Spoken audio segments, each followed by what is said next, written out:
There was something about old churches that Daniel Voss had never been able to explain to anyone's satisfaction, including his own. It wasn't religious feeling. He was careful to clarify this whenever the subject came up, and it always came up because people who learned that a man spent this much of his professional life visiting old churches assumed the time was motivated by some form of spiritual need, some gap that the ecclesiastical architecture was filling in a personal rather than a professional way. He didn't have that. He had been raised vaguely Lutheran in a household in Stuttgart, where religion functioned the way some families' pianos functioned, present and occasionally touched, and never quite abandoned but no longer the center of anything. The original reasons for its acquisition better than the current relationship with it would suggest. His father was a civil engineer of the rigorous empirical school who had made his peace with uncertainty about the large questions by deciding that large questions were not the province of engineers, that his professional commitment to precision did not obligate him to precision about things he could not measure, and that this was not evasion but good epistemological practice. His mother attended church on Christmas and Easter with something that genuinely resembled devotion in those settings, and spent the rest of the year not troubling the feeling or requiring anyone else to engage with it. Daniel had grown up between these two positions, had drifted entirely away from even nominal practice in his early 20s, and had found that the pullback toward faith that people told him would come with age had not materialized in any form he recognized as faith. What he felt in old churches was something else, and he had spent years finding the language for it. The accumulated sense of time made physical was part of it, the stone step worn where thousands of feet had found the same place across generations, the wood of old pews developing a patina from decades of hands. The ceiling above, where candles burned for a century, darkened in a specific pattern that was a record of all those specific nights. The sense of a building as the material residue of everyone who had ever been in it, the record preserved in material rather than text, and therefore carrying information that texts did not carry.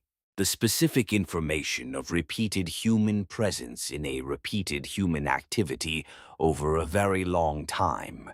He was interested in this record the way an archaeologist was interested in the physical deposits of past occupation, with the understanding that material evidence was different in kind from documentary evidence and contained things the documents missed. The light was the other part. He had been trying to find language for the light in old churches for 11 years and had not fully succeeded, which was itself informative. The persistent inadequacy of his descriptions, suggesting that the thing he was trying to describe was resistant to the kind of language he had available, which in turn suggested the thing was genuinely distinctive, rather than his perception of it being a professional affectation he had developed to justify the time he spent in these places. The thick walls and the small windows, and the particular proportions of Gothic and Romanesque spaces produced a quality of illumination that was not reproducible in modern buildings, regardless of how carefully the architectural references were studied and applied. The quality had something to do with the relationship between the wall thickness and the window size, and the resulting behavior of light as it crossed from exterior to interior, the diffusion and the directionality combining in a way that was simultaneously both, that made shadows deeper and lit surfaces brighter, and the overall effect more like the quality of winter afternoon light outdoors than like indoor illumination. The light of a very specific time of day made permanent available at any hour, the way a very good photograph of a particular quality of light made that quality of light available independent of its actual occurrence. He had tried to explain this to Marta, who was an architect, and therefore the ideal interlocutor for this kind of observation. She had listened with the full professional engagement she brought to architectural talk, the attention that was different in quality from the attention she paid to things outside her field, more specific and more questioning. And she had said that what he was describing sounded like the phenomenology of geological time, meeting human scale, the effect of a space built to human proportions that had then accumulated physical evidence of human presence across a period that exceeded the range of individual human experience, producing a double presence, the building's own and the presence of everyone who had been there, and that she understood why this would affect certain people strongly. He had sat with the phrase certain people for a long time afterward. The gentle implication that the experience was real but not universal, that it required a specific kind of receptivity that not everyone possessed. He was certain people. He had always known this without having the phrase for it until she gave it to him. Daniel was a travel writer, 38 years old, based in Berlin, and rarely there in any extended way. He had been writing about European architecture and landscape and the specific character of old places for 11 years, primarily for a German monthly called Zwischenraum, whose readership was the specific educated reader who would spend 2 weeks of a vacation looking at churches and find the investment genuinely enriching, and for several English-language publications that ran his longer pieces when the editorial circumstances were right. He was not famous in any meaningful public sense. He was well regarded within his field, which was the more durable form of success, the kind that accumulated through years of reliable quality rather than any single notable achievement. And he made enough to sustain a life that was mostly airports and rental cars and small hotel rooms in towns that most travelers noted on their maps and continued past. He drove through a lot of small towns in his work. He ate alone at tables for two in restaurants that were not tourist restaurants, and he had learned over 11 years which details of a place were accessible from the kind of access he usually had, which was the access of a passing professional rather than the access of a resident, and which details required something longer and more embedded to reach. He wrote about the accessible details accurately and well, and he was honest in his pieces about the limits of the access, which his editor said was one of the qualities that kept readers coming back, because the limits were also usually interesting, and the honesty about them was rare enough in travel writing to be notable. He was good at the work for the reason that all good writers were good at their work, which was genuine interest in the subject that showed on the page in ways that could not be faked.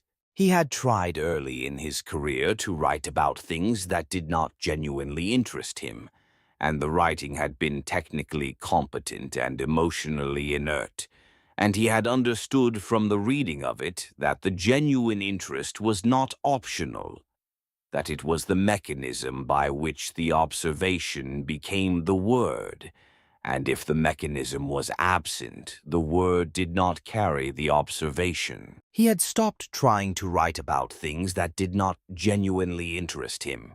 and had accepted the professional consequences of this, which were narrower range and fewer commissions, and also better work.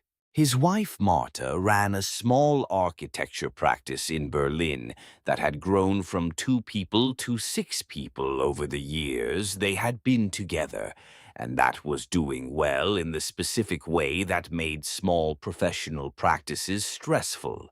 The growth requiring management structures that had not yet developed, and the developing of those structures eating into the time that had previously been available for the actual work. She was there more than she wanted to be. He was not there more than either of them wanted to acknowledge. The management of this asymmetry was the ongoing negotiation of their marriage, the conversation they were always somewhere in the middle of, and that they returned to honestly and regularly, which was the thing that kept it a negotiation rather than a grievance. They had met at a conference about the adaptive reuse of historic buildings in Vienna, the kind of professional intersection where travel writers and architects found themselves in the same room for related reasons. And they had talked through most of a conference dinner about the specific question of what was lost when old buildings were renovated for contemporary use, and what was preserved, and whether what was preserved justified what was lost.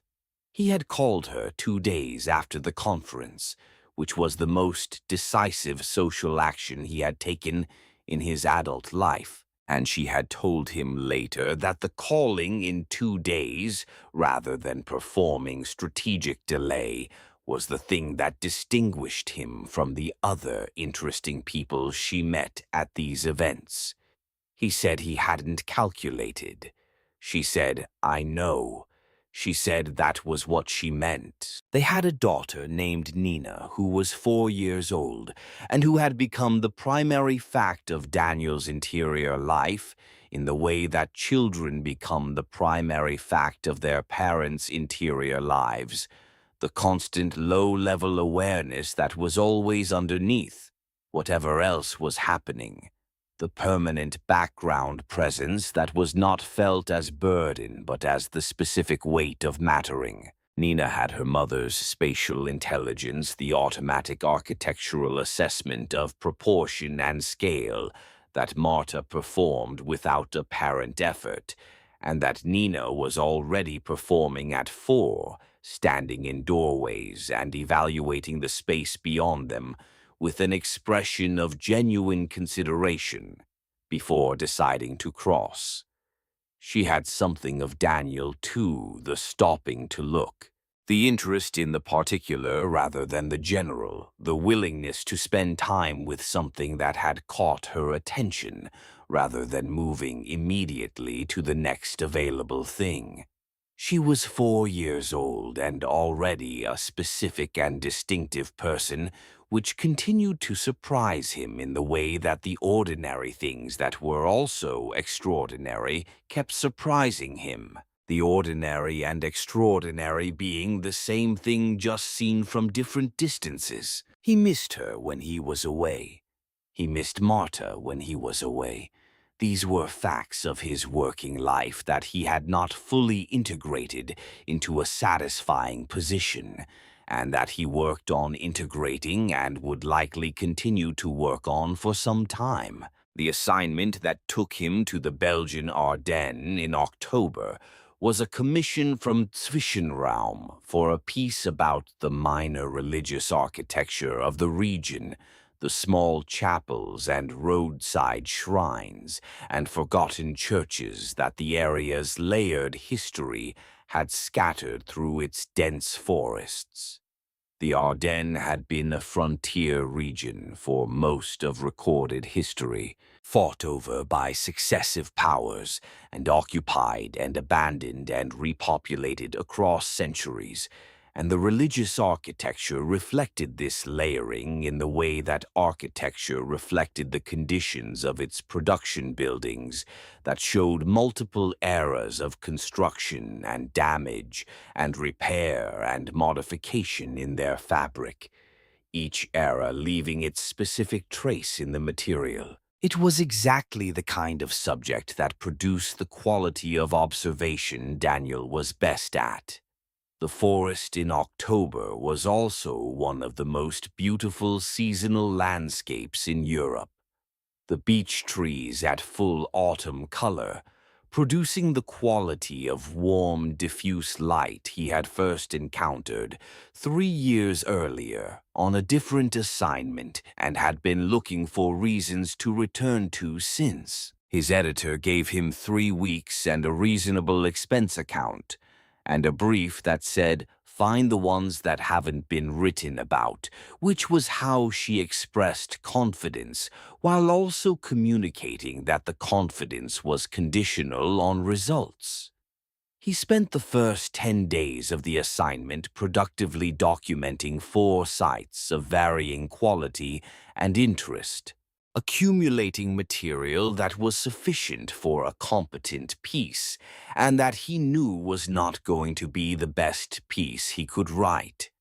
The best piece required something he had not yet found the quality of encounter, that was not plannable or predictable. The thing a place did that he had not anticipated, and that produced in him the specific quality of attention that was the signal that there was something worth saying beyond what was obvious to any competent observer. He found the reference to St. Erasmus's chapel on a Tuesday evening in the library of a decommissioned monastery outside Liège that had been converted to a bed and breakfast, and that had retained its monastic library as a feature for guests. He was staying there and had been spending his evenings in the library, working systematically through the regional historical materials, most of which were dry in the way of 19th and early 20th century regional scholarship, but thorough in the same way, covering everything within their scope without discrimination between the significant and the minor. The reference was in a 1903 volume called Minor Religious Architecture of the Belgian Ardennes and its surrounding regions. In a footnote in the chapter on 15th century ecclesiastical construction, a small chapel dedicated to Saint Erasmus in the Hertogenwald Forest 15th century construction, on an older site containing an interior fresco of uncertain attribution and unknown artist that had been noted by a 19th century church archivist as unusual. No more precise location than the forest name. No further description of the fresco beyond that single adjective. He sat in the monastery library and looked at the footnote for a long time. He thought about what unusual meant in the context of a 19th century church archivist surveying minor religious art in the Belgian Ardennes. What would need to be true of a fresco in a small rural chapel for that specific observer to use that specific word? He thought about the fact that the 1903 history mentioned the archivist's note, but provided no further elaboration, which suggested either that the author had not investigated further, or that investigation had not produced clarifying information. He photographed the page and went to the local archive in Eupen the next morning. The archive had a 1950s survey of regional religious buildings with map coordinates for a site in the Hertogenwald that matched the 1903 description closely enough to be the same place. He photographed the relevant pages. In the margin of the survey entry for St. Erasmus's Chapel in handwriting different from the surveyor someone had written in German, nicht empfohlen für Alleinbesuche, not recommended for solo visits. He stood at the archive reading table and looked at this note for a while. He photographed it. He thought about it on the drive back to the monastery and over dinner, and in the bed that night, and the thinking did not resolve into a decision not to go, which was itself a decision. He called Marta before leaving in the morning. She was already at her desk, the slightly compressed quality of her voice that meant she was working while she talked. He gave her the coordinates of where he was going, which was the protocol they had established after an incident 2 years earlier in which he had been briefly lost in a gorge in Slovenia and had not left coordinates with anyone and had eventually been fine, but which Marta had found unacceptable from a risk management perspective, and he had agreed she was right. She received the coordinates and asked whether this was the one that would make the piece into what it needed to be. He said he didn't know yet. She said he always said that. He said he always didn't know yet. She said that was true. She said to be careful and to call when he was out. He said he would. He said he loved her. She said she loved him. The exchange had the quality of the exchanges in their long acquaintance, the shorthand of two people who knew each other well enough that the complete version of things was available, in the compressed version that what was said carried everything unsaid, because the context was solid enough to hold it. He packed the car and drove to the forest. The Hertigenwald in October was the quality of light he had been trying to describe for 3 years made literal. The beech trees at full color covered a range from gold to copper to amber to a specific orange that he had no single word for, and that he kept writing around in his notebook, because writing around something was sometimes the only honest way to describe it. The light through the leaves produced the quality he had been pursuing, the quality he always tried to describe, and never fully succeeded with the warm and diffuse and simultaneously directional illumination that was closer to the light inside a very old building than to outdoor light. The light of a specific quality of afternoon, captured and made permanent and available at any hour of the day. He stopped twice on the forestry track to make notes about the light before the track ended, and he had to navigate on foot. He walked for 40 minutes past the end of the path, navigating by compass and the coordinates from the archive and the occasional evidence of old human presence in the ground, the slight compaction of soil under leaf litter that persistent foot traffic over many years sometimes left. A cleared line through the understory that suggested an old route between places that had once mattered to people. The forest was quiet in the October way, the birds mostly southward, the insects finished the only sounds his footsteps and the occasional deep structural creak of a large beech tree and the distant sound of a stream. He was comfortable in the forest alone. He had been in forests alone many times over 11 years and had a reliable sense of direction and had left coordinates with Marta and had a phone that worked intermittently and a paper map and a compass and the experience of having navigated unfamiliar terrain before without incident. He saw the chapel between the trees before he heard or smelled anything that announced it.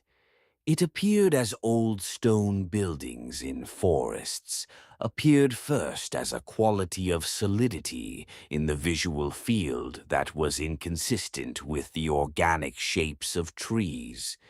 then as a shape that his eyes assembled from partial information, then as the shape resolving into recognizable architectural elements. The limestone wall came into view, first rough-cut stone, showing above the leaf litter where the ground dropped slightly toward a small clearing.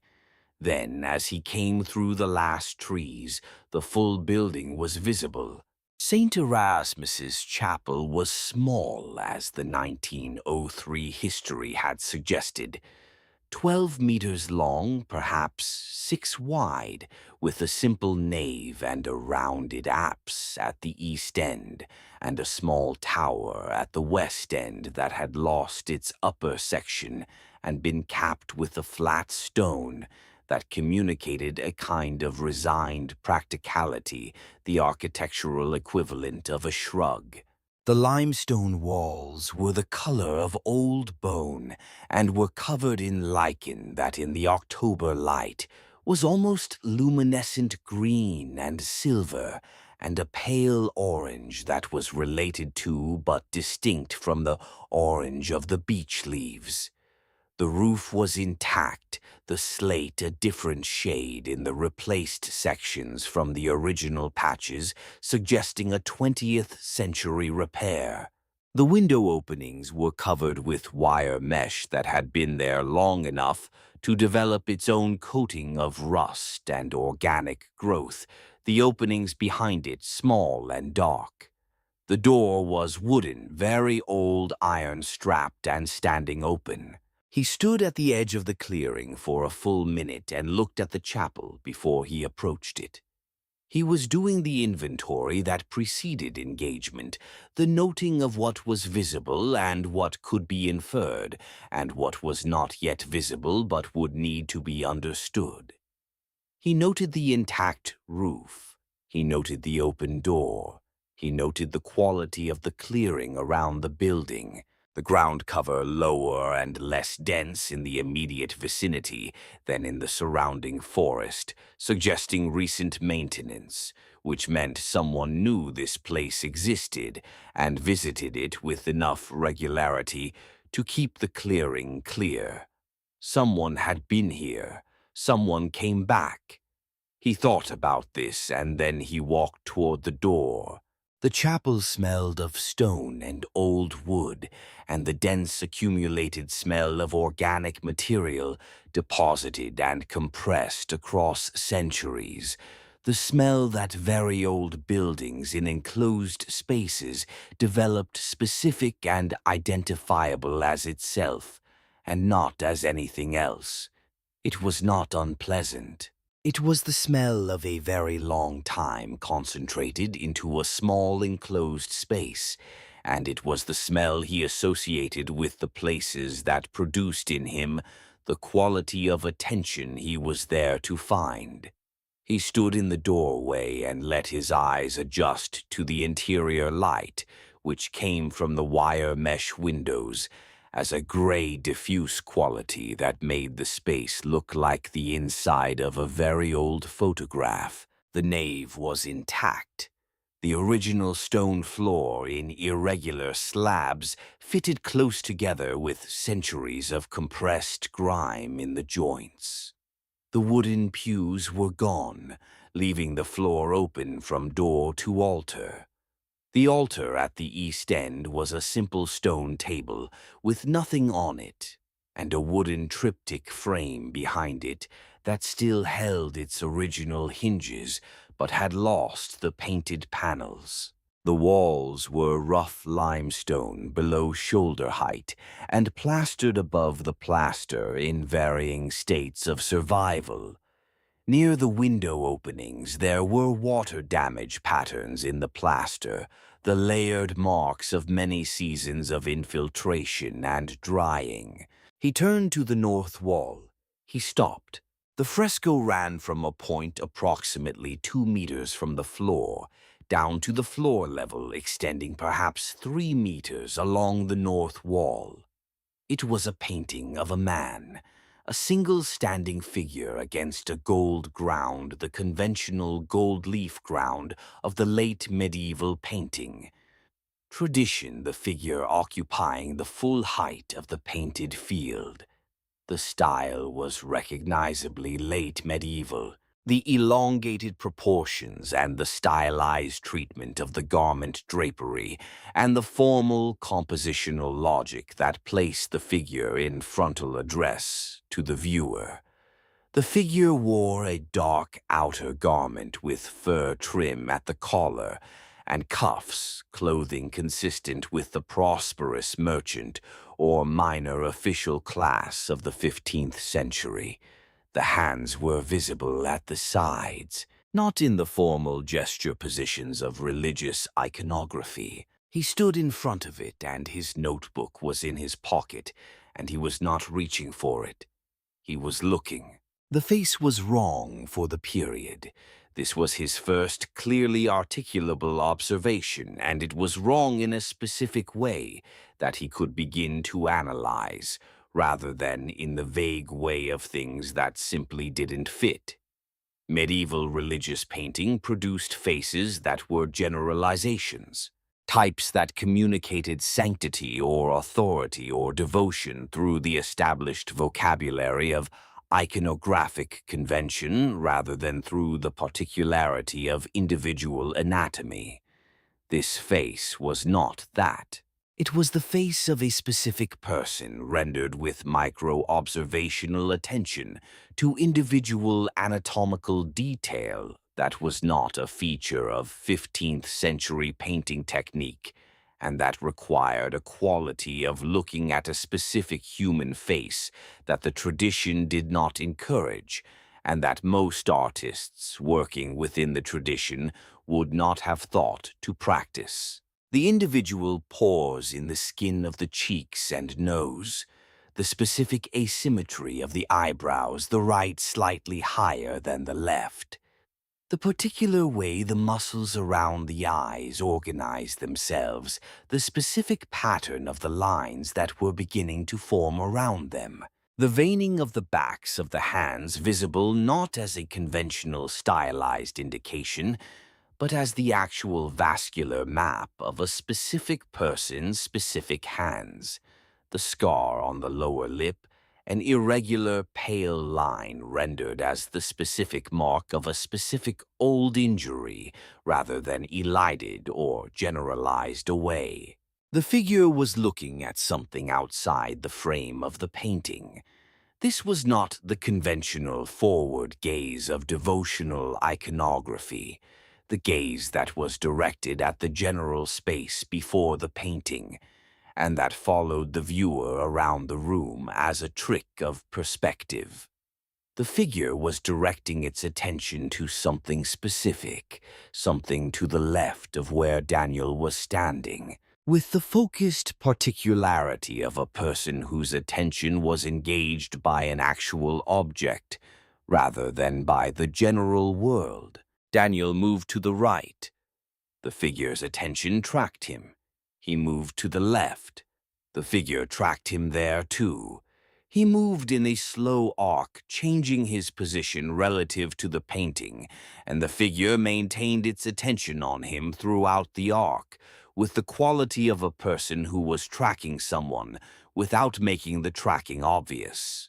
The slight, deliberate adjustment of attention that was distinguishable from the mechanical eye contact effect of a conventional portrait. He told himself the several things that a person with his professional experience and educational background had available to tell himself about this experience. The perceptual psychology of painted forward-facing eyes and the susceptibility of the human face recognition system to the appearance of directed attention, where no directed attention existed.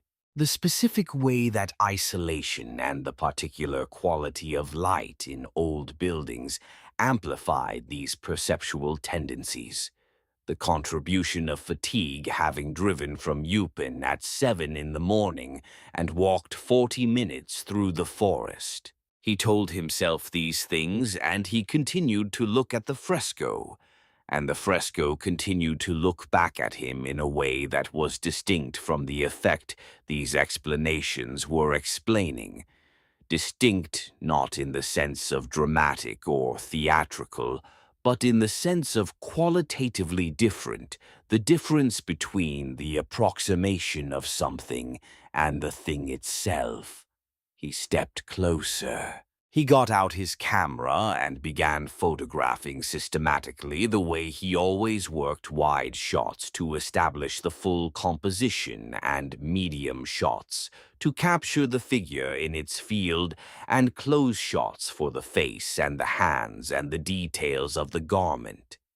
He worked methodically and checked his exposures on the screen and adjusted and came at the subject from multiple angles.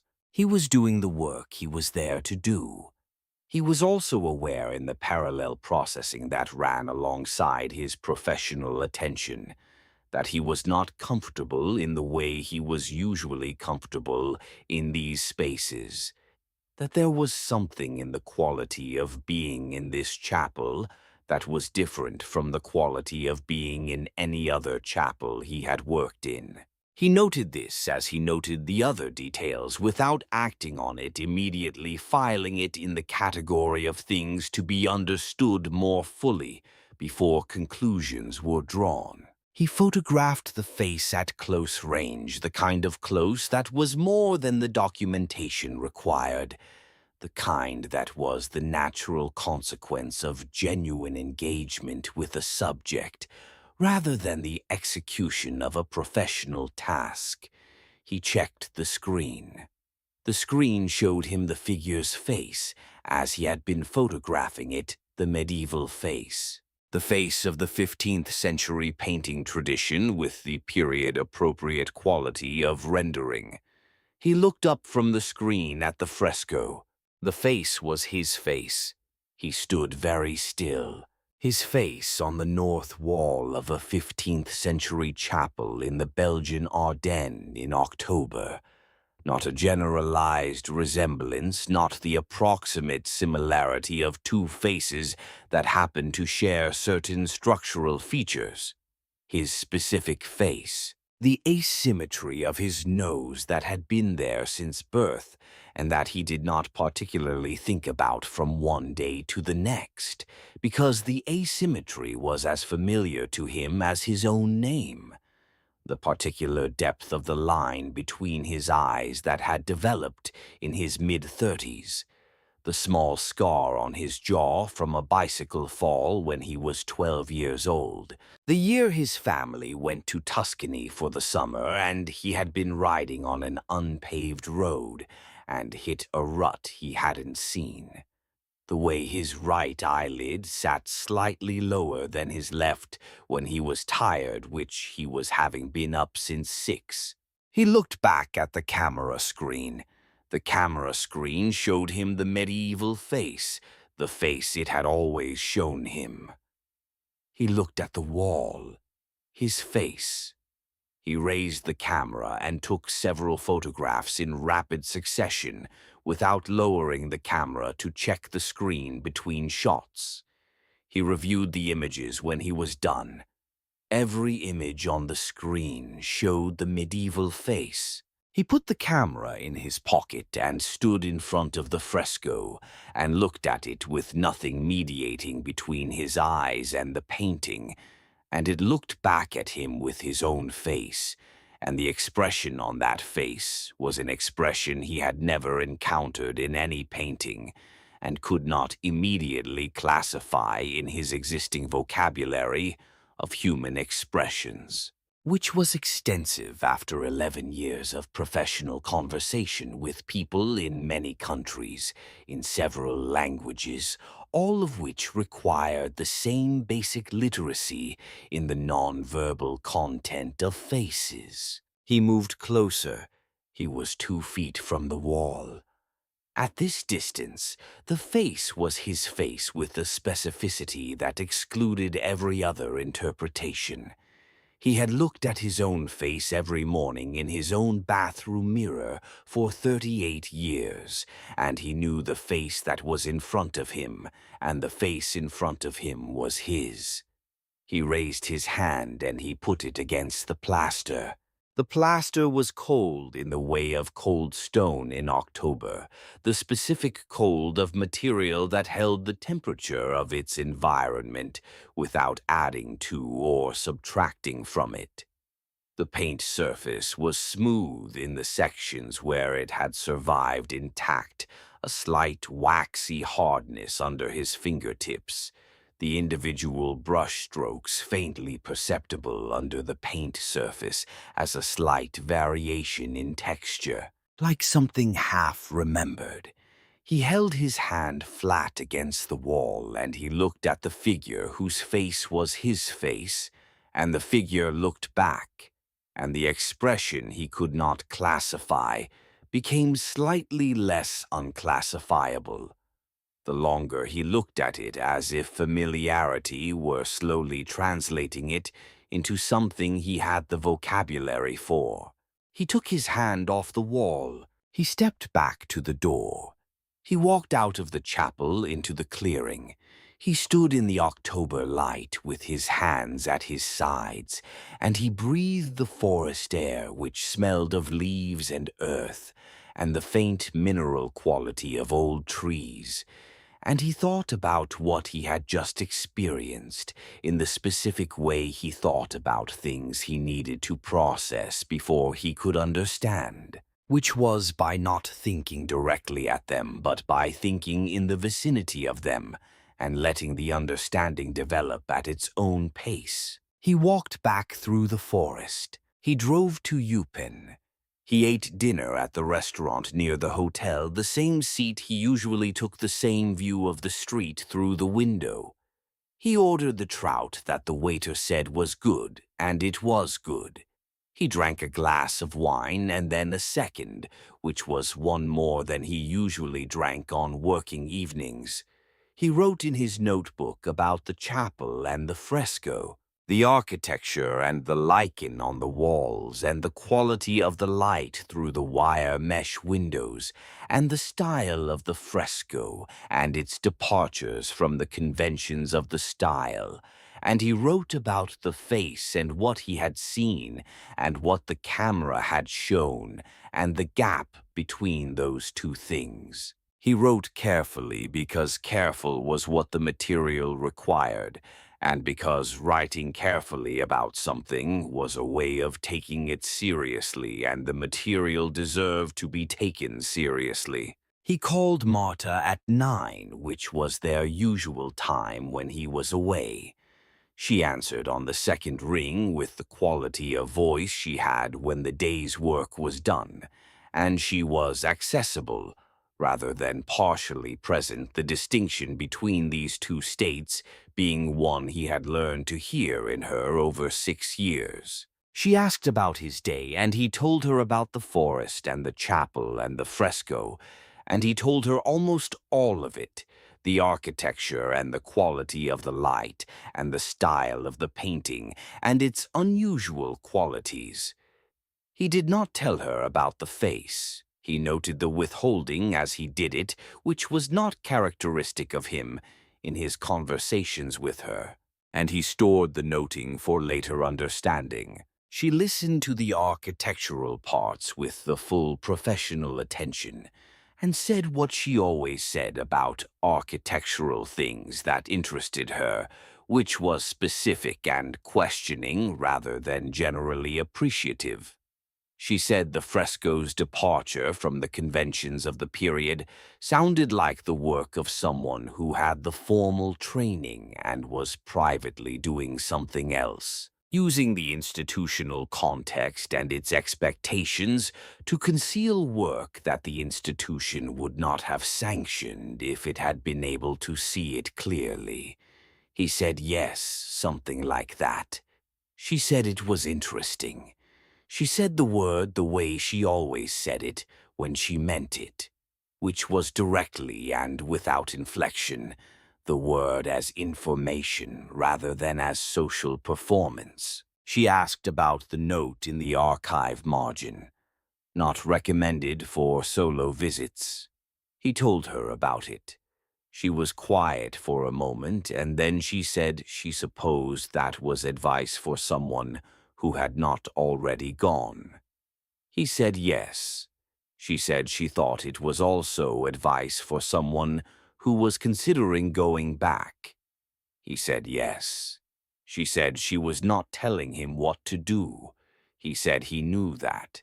She said good night, and he said good night, and he lay in the hotel bed and looked at the ceiling for a long time before sleeping. He went back in the morning. He walked through the forest, and the chapel was in its clearing, and the door was open, and the lichen on the walls was the same luminescent quality as the day before, and he went inside. The fresco was on the north wall. He stood in front of it, and it looked at him with the deliberate quality of attention he had observed the first day and had spent a night thinking about. He took photographs. The camera showed him the medieval face. He looked with his eyes, and his eyes showed him his face. He had spent the night building the interpretive structure that was supposed to make this less alarming, and the structure was well built, and it did not help. What he was seeing was what he was seeing, and the camera's failure to confirm it did not make it not real. It only made it specifically and only available to him, which was its own kind of information. He stepped closer than he had the first day, close enough that the figure, if it had been a real person standing at this distance, would have been having an uncomfortable conversation about the appropriate distance between people who had just met. At this distance, the face was his face, with the full topographic clarity of a mirror. Every detail of his specific face rendered with the observational accuracy he had noted the day before as wrong for the period, but right in the absolute sense of being accurate. He studied the expression on the face. He had not been able to read it the day before, and he had spent part of the night thinking about this, the specific quality of an expression he could not read, being unusual for him, given his professional requirement to read faces across multiple languages and cultures. He thought he understood a little more of it now from proximity. It was the expression of something that had been patient for a very long time and was close to the end of the patience, not because the patience had run out, but because the thing the patience had been directed at was here standing in front of it, 2 feet away, breathing the cold chapel air.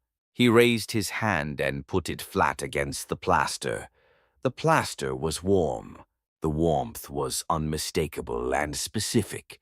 The warmth of a surface with its own generated temperature. The warmth of a living thing.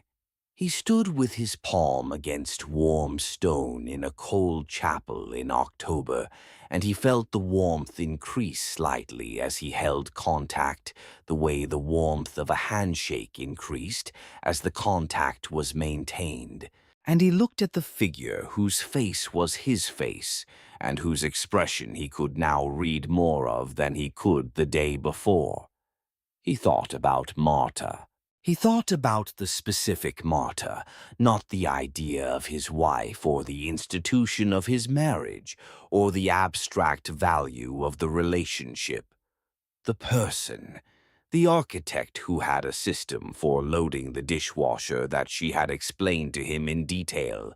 A system based on categorical thinking about the spatial logic of the machine that he had understood and still did not execute correctly when he loaded it, not from lack of understanding, but from lack of the automaticity that her system had become for her through 10,000 repetitions. Who laughed before the punchline of jokes she was about to tell, because she could not maintain the setup's required straight face, and who knew this about herself, and found it funny that she knew and could not change it.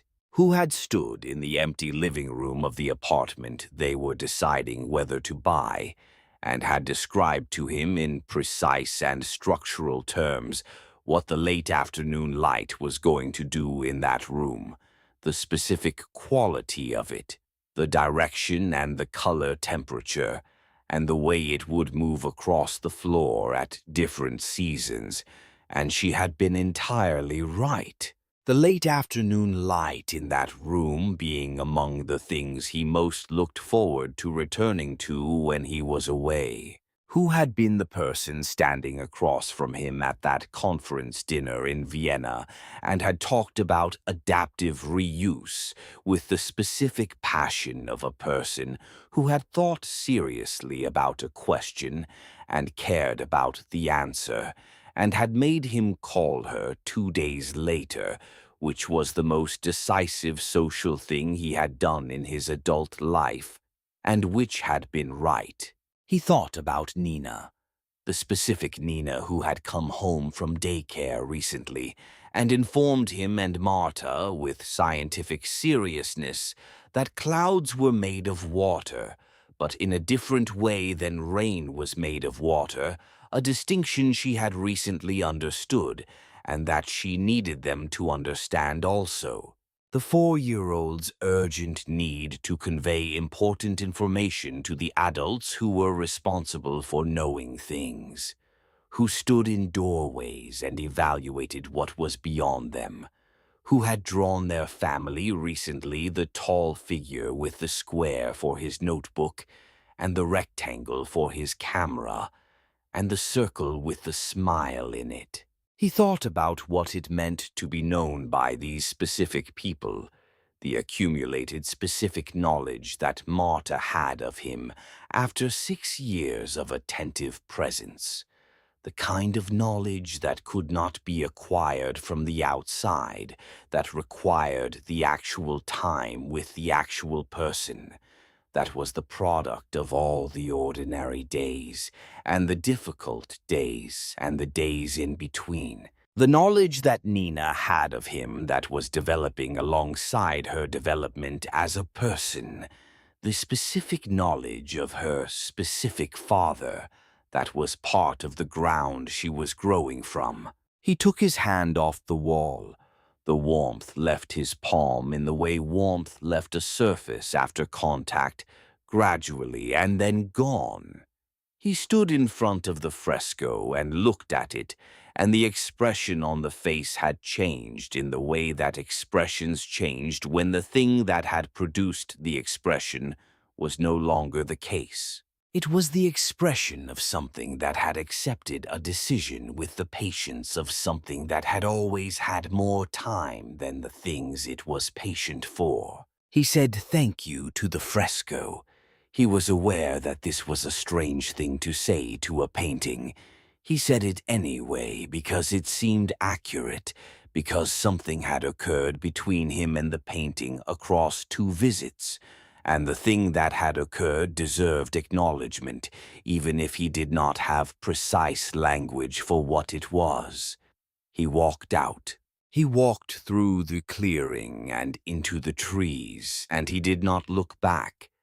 And he walked for 40 minutes back to the car, and he sat in the car with his hands in his lap, and the October forest around him doing its October things, the leaves coming down in the still air, the light doing what light did in the Hertogenwald in autumn, and he sat there until he understood what he was feeling, which was not relief exactly and not loss exactly, but the specific quality of having made a choice and being the person who made it. He drove to Eupen.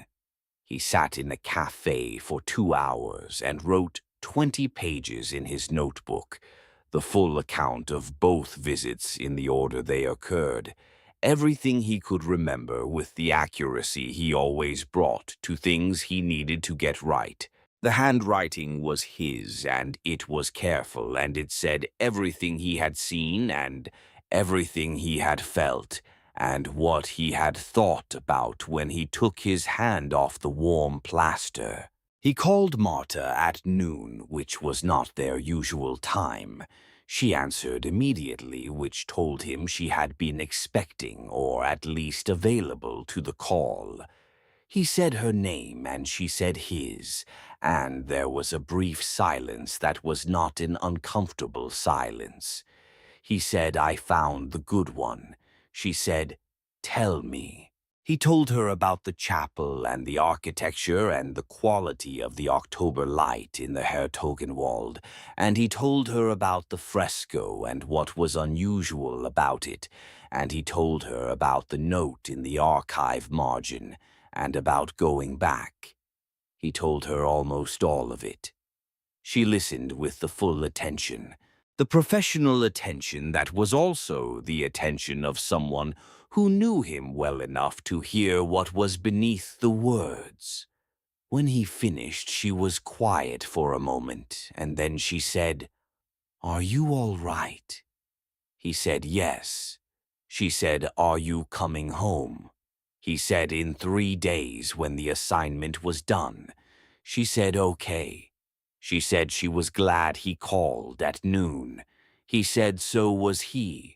He finished the Zwischenraum piece 10 days later in Berlin, at his desk in the apartment with the late afternoon light coming through the windows, and doing what Marta had told him it was going to do, the first time they stood in the empty room and decided. The piece covered 6 sites in the Belgian Ardennes. St. Erasmus's chapel was not among them. His editor read the piece and called to say it was one of the best things he had written, and asked no questions about what had been left out. He thought about this decision for a long time, not with regret, but with the kind of sustained consideration he gave to decisions he had made clearly and that he wanted to fully understand. He was a travel writer, and he had found a remarkable and undocumented work of religious art in a remote location, and he had chosen not to write about it. By the conventional standards of his profession, this was a failure. He had made it deliberately, and he understood why. The chapel was not in the piece because the full truth of the chapel was not material he was willing to make public. Not because the making public would damage his professional credibility, though it would. Because the thing that had happened across those 2 visits was specifically his, in the sense that certain experiences were the property of the person who had them and lost something essential in the sharing, the way accurately describing a particular quality of feeling sometimes diminish the feeling by making it subject to interpretation, rather than allowing it to remain experience. The chapel had offered him something, and he had chosen not to take it, and that choice was his, and he wanted it to remain his. He put the notebook with the full account on the shelf in his office, with the other notebooks that were not for anyone else. He put the photograph, the one photograph in which the screen had shown him the same face his eyes had seen between the pages. He looked at it occasionally, never for long. He taped Nina's drawing to the wall above his desk. The circles and squares and rectangles of the family portrait, the circle with the smile in it. He went back to work. He was busy for the rest of that year and the following year. A piece about the Baroque churches of Bohemia that his editor said was the best thing he had written in 2 years. A long piece about the specific quality of winter light in Scandinavian ecclesiastical architecture that took 3 weeks to write, and that he was proud of in the specific way he was proud of the things that required genuine effort. A shorter piece about the relationship between landscape and devotional sites in the south of France that he wrote in 4 days, and that was good in the easier way. The way of things that came together without requiring the full expenditure. He came home between assignments. The late afternoon light in the living room of the apartment in Berlin was what it had always been and continued to be worth coming home to. Nina was 5 years old, and then 6, and then 7, and continued to develop the specific qualities that were her own. Marta's practice won a significant commission and took on another employee, and she was prouder of this than she let on to anyone except him, which was one of the privileges of 11 years of attentive presence with a person who was not prone to advertising their own pride. He cooked dinner when he was home because cooking was the thing he could do that expressed care in a concrete and practical way, the thing his hands knew how to do, that his words sometimes couldn't fully do, and Marta ate the food he cooked and said thank you in the specific way she said things she meant. He did not go back to the Ardennes. Not the following autumn, when he had an assignment in Belgium that came within 40 kilometers of the Hertogenwald, and the detour would have been easy to justify. Not the year after, when his editor suggested a follow-up piece on the religious architecture of the same region, and he suggested the religious architecture of the Alsace instead, and his editor accepted the substitution without question, because the Alsace piece was also good. He thought about the chapel on the evenings in hotel rooms that were the texture of his working life, the evenings when the work was done and the notebook was written in, and the call home had been made, and there was the particular kind of solitude that followed those calls, the solitude of someone who was not alone in any permanent sense, but who was alone in the room at this hour, which was a specific and temporary condition that was part of the work, and that he had made his peace with. On those evenings he thought about the warmth of the plaster under his palm and the expression on the painted face when he took his hand away, and what it was the expression of. He thought about the note in the archive margin, and what experience had produced it, and when and in whom. He thought about what it meant that the door of the chapel was open, and had been open both times he arrived, had presumably been open before he arrived, and would be open after the door, as the fixed point of an invitation that was available to whoever arrived and that remained available, regardless of whether anyone did. He thought about all of this, and then he thought about the late afternoon light in the living room, and about Nina standing in doorways, evaluating the space beyond, and about Marta's way of laughing before the punchline. And he understood that these were not different thoughts, but the same thought approached from different directions. That what he was thinking about in both cases was the question of what he had and what it meant to have it, and what it would mean to not have it. And the answer to this question was always the same, regardless of how he approached it. He came home every time. He was himself every time, or he was what he had always been, which he understood might not be exactly the same thing, and which he chose to treat as the same thing for reasons that he examined periodically and found sufficient. Nina was 9 years old now. She had started drawing buildings, not the representational drawings of children who drew what they saw, but the diagrammatic spatial thinking and plan that she had developed from somewhere, probably from watching her mother work the overhead view of how spaces related to each other. She showed them to Marta, who looked at them seriously and asked technical questions, and showed them to Daniel, who looked at them seriously and asked about what she was trying to figure out. And Nina explained her thinking with the patience of a person who was accustomed to explaining things to people whose spatial reasoning was less developed than her own. He put the newest one on the wall next to the old one, the circles and squares and the smile. He went back to work. He came home. He was himself. He was almost certain of it. The piece Daniel Voss wrote for Zwischenraum about the minor religious architecture of the Belgian Ardennes was published in the spring issue of the following year. It received favorable response from the magazine's readership. 17 readers wrote letters about the sites described. No one asked about what had been omitted. The notebook on the shelf in Daniel's office in Berlin contains 20 pages of handwritten account dated to 2 consecutive October days in the Ardennes. The handwriting is his. It is careful.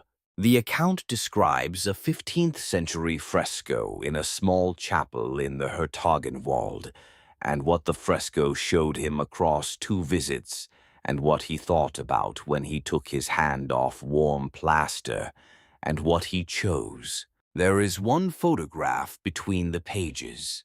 The figure in the photograph has a face. The face is not the medieval face the fresco shows any other viewer. The expression on the face in the photograph is patient. Martha Voss's architecture practice now has 8 employees. She is not fully satisfied with this and is working on a better arrangement. Nina Voss is 9 years old. She draws buildings in plan. Daniel still travels for work. He comes home every time. He is himself every time. He is almost certain of it. The chapel in the Hertogenwald is not on any current trail map of the region. The trail markers end before you reach it. The forestry track ends. The path becomes suggestion, and then nothing. The door is open. The figure in the fresco is looking at the door. It has always been looking at the door. It will keep looking at the door. It has time. It has always had time.